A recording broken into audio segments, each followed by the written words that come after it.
தமிழக வளர்ச்சிக்காக நெய்வேலியில் புதிய அனல் மின் நிலையம் உட்பட 12,000 கோடியில் திட்டங்கள்.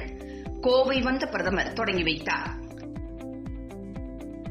தமிழகத்தில் 12,400 கோடி மதிப்பிலான திட்டங்களை தொடங்கி வைப்பதற்காகவும் பாஜக சார்பில் நடைபெற்ற மாபெரும் பொதுக்கூட்டத்தில் பங்கேற்பதற்காகவும் பிரதமர் திரு நரேந்திர மோடி கோவை வந்தார்.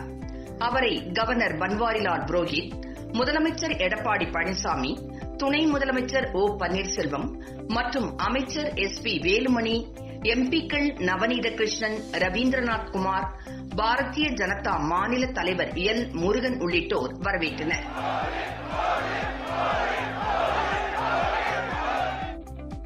விழா மேடையில் அலங்கரித்து வைக்கப்பட்டிருந்த மறைந்த முதலமைச்சர்கள் MGR, ஜெயலலிதா ஆகியோரின் உருவப்படங்களுக்கு பிரதமர் திரு நரேந்திர மோடி மலர்தூவி மரியாதை செலுத்தினார். விழாவிற்கு கவர்னர் பன்வாரிலால் முன்னிலை வகித்தார். முதலமைச்சர் எடப்பாடி பழனிசாமி தலைமை தாங்கினார். விழாவில் துணை முதலமைச்சர் ஓ பன்னீர்செல்வம் வரவேற்றார்.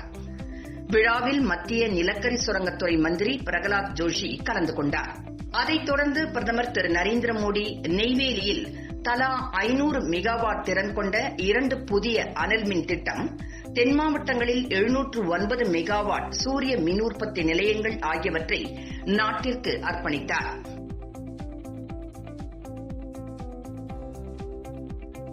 மேலும் திருப்பூர் மாவட்டம் வீரபாண்டி, திருக்குமர நகர், மதுரை மாவட்டம் ராஜாக்கூர், திருச்சி இருங்கலூர் ஆகிய பகுதிகளில் புதிதாக அமைக்கப்பட்ட 4,144 குடியிருப்புகள், தூத்துக்குடி வ.உ. சிதம்பரனார் துறைமுகத்தில் 42 கோடியில் கட்டப்பட்ட பாலம் மற்றும் ரயில்வே பாலம் ஆகியவற்றை பிரதமர் திரு நரேந்திர மோடி திறந்து வைத்தார். கீழ்பவானி கால்வாய் நவீனப்படுத்தும் திட்டம், கோவை உட்பட 8 சீர்மிகு நகரங்களில் ஒருங்கிணைந்த கட்டளை மற்றும் கட்டுப்பாட்டு மையங்கள் அமைக்கும் திட்டம் மற்றும் தூத்துக்குடி வ.உ. சிதம்பரனார் துறைமுகத்தில் புதிதாக 5 மெகாவாட் சூரிய மின்சக்தி நிலையம் ஆகிய திட்டத்திற்கு அடிக்கல் நாட்டினார்.